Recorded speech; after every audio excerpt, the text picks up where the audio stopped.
l'IA dans les achats.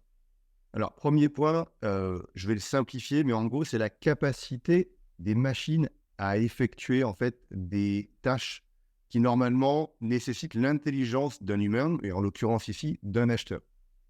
Donc, on va essayer d'optimiser en fait la connaissance d'un acheteur pour le rendre beaucoup plus efficace dans son travail.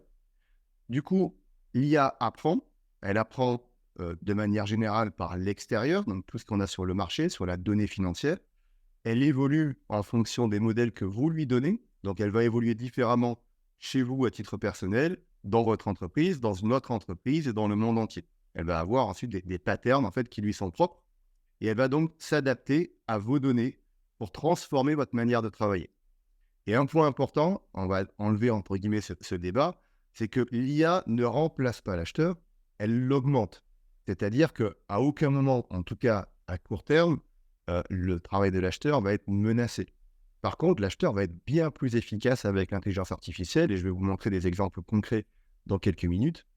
Mais le but, c'est vraiment d'utiliser cette technologie au quotidien pour vous aider et non pas la craindre par rapport au futur que cela pourrait avoir.